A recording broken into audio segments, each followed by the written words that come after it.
there a role for limited surgery in adult deformity? My practice is almost exclusively adult deformity in some way or other, although I'm not necessarily always doing large surgeries. So we got to remember that adult deformity has different symptom complexes. Most common presentation actually is not pain. The most common presentation is an incidental finding. They get a KUB done and find out they have a degenerative scoliosis and they've never had any symptoms. But when they do start presenting and coming to see us, the most common presenting symptom is pain. Often it's axial pain. Pain patterns, there's pain patterns associated with deformity. So the pain pattern, and this was well explained by one of the speakers the other day, the pain pattern in adult deformity is very typical because it's usually the pain pattern of being in positive sagittal balance. They have little pain when they first stand up. As they stand or walk for a period of time, they develop low back pain, occasionally radiating up into the back or into the upper back, sometimes in the neck. Occasionally, if they're really bad and compensating, they'll develop anterior thigh pain because they're walking on hip flex and knees. That's a pain pattern that I associate with the deformity itself. A significant percentage of them will have radicular pain because just like all of us, people with deformity develop degenerative change as well. Sometimes it's due to accelerated degenerative change in AIS or to primary degenerative deformity. So looking through the patterns, so acute radiculopathies can occur in these patients. Just because somebody has a scoliosis or a degenerative scoliosis, if they can still herniate discs, and you treat that herniated disc just like you would any other herniated disc by and large.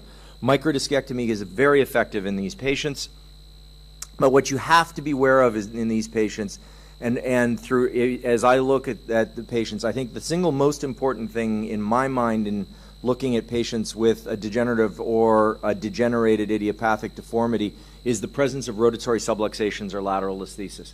I don't think that I have ever seen a patient decompensate, so somebody who's balanced, I don't think I've ever seen somebody become unbalanced who didn't first develop a rotatory subluxation somewhere, typically L3-4. So also these patients can get claudicant pain, so the typical activity-related leg pain. And you tend to get it in the concavity. So here in this patient with 6 morphogenic lumbar vertebra, you would tend to get L4, L5 here, you might get L3, L4 here. But typically you get it in the concavity because that's where you're getting the loss of vertical height in the foramen. So how do we manage stenosis in patients with deformity? Well, really, the way I sort of think about it, these patients, is I want to know, is this a patient with a degenerative problem who happens to have a deformity, in which case I'm going to treat the degenerative problem, or is this a patient who has pain because of the deformity, that their symptoms are deformity related, in which case you have to treat the deformity? And I think if you think of it in those terms, it becomes a lot easier to understand the management of these people. So really, the non-operative care is no different. You're going to treat them the same way. You're going to treat them with physical therapy. You're going to treat them with anti-inflammatories. You're going to treat them with membrane stabilizers like pregabalin and gabapentin, potentially treating them with injection therapies as well. The deformity only becomes a factor once you get to the surgical treatment. And once you get to the surgical treatment, the options are varied and very controversial. Some people, and as you'll see and as I go through my talk, I'm one of them, advocate only treat that which is symptomatic. Where I trained as a resident, however, one of the people I trained with was John Kostowick. John Kostowick said that there are no small operations in scoliosis. You either do nothing or you fix everything. And then when I started out in practice, that's what I was doing. And I looked at some of the people. I made their X-rays better, but I don't think I made them any better clinically. And so I sort of started looking at things and backing off a little bit, and I'll sort of explain sort of where I go for things now. So when you look at this idea of all or nothing surgery for deformity, the reason is that classically people said that if you do limited surgery in deformity, it would have too high a failure rate. Oh yeah, you can go and do your limited procedure, but they're going to fall apart. And historically, that's because people were doing wide laminectomies. And wide laminectomies in the face of deformity probably do destabilize. But there are other ways around it. And so these people, as I say, advocate you either do everything or you do nothing. And so I started looking in my own hands, is there a role for more limited surgery and where can we do it? So when we look at, the goals of adult deformity surgery, We want a stable, balanced spine. We want to decompress nerves either directly or indirectly. We want to minimize complications, and we want to establish a solid fusion.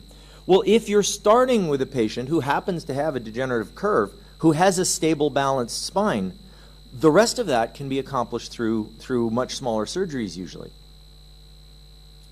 So what does the literature say? If you really look at the literature on whether you can do limited surgery and deformity, there really are no prospective studies. There are a bunch of case series, mostly old, but fortunately now we're getting a lot more newer things, and I think the evidence is actually getting better. And this is an older slide. No solid conclusions can be drawn. I think actually we can now. I think the literature is supporting it better. And part of the problem is definitions. You know, these two patients are both presenting with predominantly right L4 radiculopathy. These are two very different patients. They're both the same age. They're both the same physical health, but this patient is profoundly out of balance coronally and also sagittally, and this patient is balanced. So these are both patients with degenerative scoliosis, but they can be treated. They're very different pathologies. So why do we think about limited surgery? Well, if you've done adult deformity surgery, particularly in the elderly, these patients have a very high morbidity and not an insignificant mortality rate. So these are big surgeries with a lot of complications. A lot of these patients have comorbidities which increase the risks.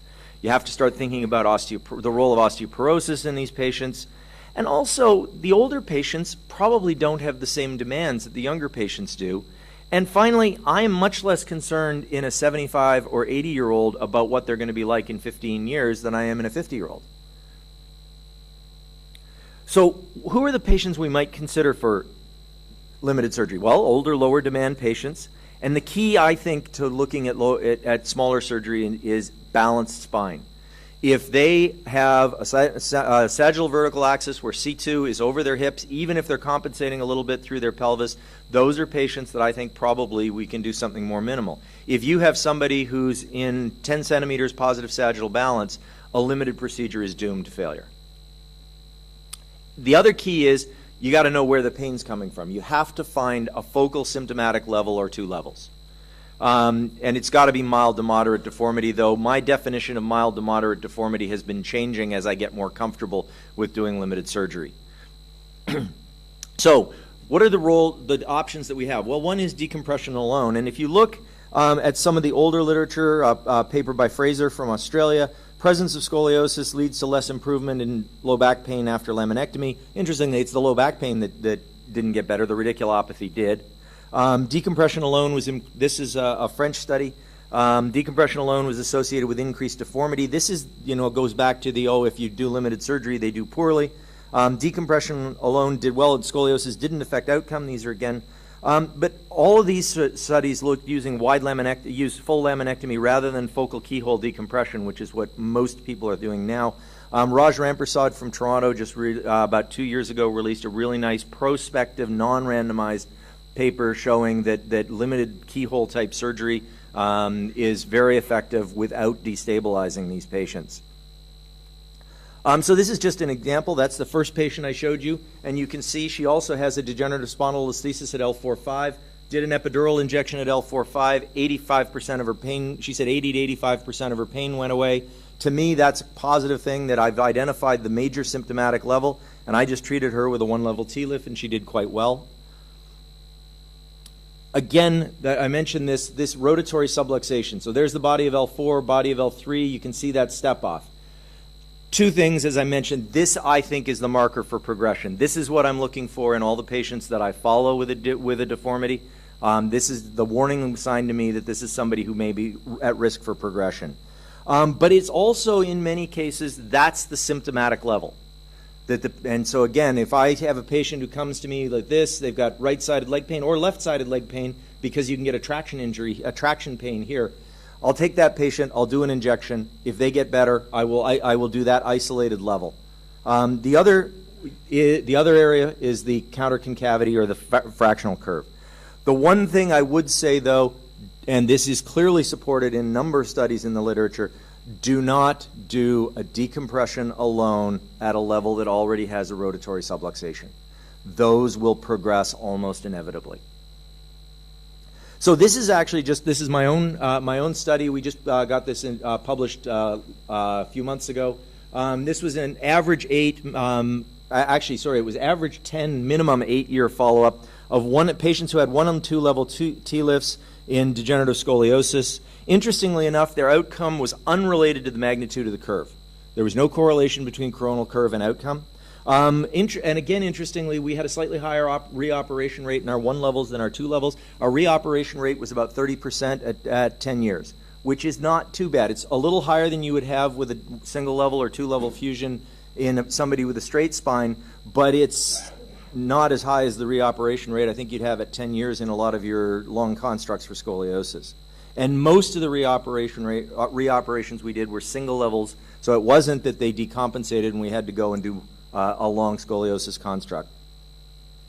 These are just some other studies. 2-level T-lift, good outcomes, low risk of progression. Decompression alone and limited fusion had lower complication rates, better outcomes, but poorer patient satisfaction than long fusion. That one is interesting. These were associated with stopping a fusion at an apex. And the problem with this study is that Enser Transfeld was the main author. Enser did limited surgery on some patients who were not in sagittal balance, and I think that's why there's the poorer patient outcome. Low rates of progression. So there are now more and more studies saying that this is an option. What are other limited options that we can use? This is the one place in my practice where I will still consider using an intraspinous spacer. They were originally designed to treat mild to moderate stenosis. I use them in patients with focal radicular symptoms, and the way I express it, if they're too sick to undergo the operation that they need to deal with the problem, this is a potential option. The first patient I did this on was a guy with a 2-level degenerative spondylolisthesis who went for his preoperative work. He was wheelchair bound due to leg pain. He just could not walk. He went to preoperative clearance. They did an echo on him, and he had an ejection fraction of 15%. And the anesthesiologist quoted him a 50% mortality rate if he had a general anesthetic. So, he still wanted me to do something, so I did intraspinous spacer under local anesthetic, and he was able to walk a 1/4 of a mile, and he was miserable. Why are you miserable? Because I can't walk more than a 1/4 of a mile. Well, why not? Because I get tired and short of breath. He had an ejection fraction of 15%. So I took a spinal cripple, made him a cardiac cripple. Okay. And this is another example. This is a woman who had a bone mineral density minus 3.5. She had a 70-degree thoracic, 60-degree lumbar curve, isolated L3 radiculopathy, oxygen-dependent due to pulmonary fibrosis. So I think that this is the sort of patient that I consider that an option. I've done now 6 of them, so this isn't a big number over a 15-year period. Mostly 1, some 2 levels. And basically, like a lot of things, I've got 2 patients that were, and it's now, 2, 3, and 1. 2 patients very satisfied. 2 patients were improved. 1 patient, leg symptoms were resolved, but she still had severe back pain, so she wasn't happy. So when is limited surgery not an option? Basically, if the patient is out of sagittal or coronal balance, or you can't localize the problem to 1 or 2 levels. And these are the patients then I think that you do need to do a traditional deformity type surgery. What do you do in that circumstance? Really simply, decompress any level that is stenotic either directly or indirectly. Just correcting the curve will increase foraminal volume. Balance the spine, instrument the entire curve. What to do at L5S1 is often a question. There was a series of studies that came out of WashU, and basically if L5S1 is normal or near normal on MRI, it is okay, and the superior end plate of L5 is horizontal, it is probably okay to stop at L5. And in my hands, that's 1 patient every year to 2 years. If L5S1 is at all degenerate or L5 is at all tilted, you should probably consider you should probably go to the sacrum. If you're going to go to the sacrum, have a very good reason not to do an interbody fusion, and probably you should consider some form of pelvic fixation. How high to go? The data here is really poor. There are people who are trying to analyze math. Jean-Charles Louek boggled my brain with a whole bunch of mathematics recently, explaining that we can predict in advance what level to stop at. We will see if that pans out. Generally, I feel if you're coming up from the pelvis, you can safely stop at L2, but there's a very high breakdown if you get above that until you get up into the more stabilized level of the ribs, probably T10. And so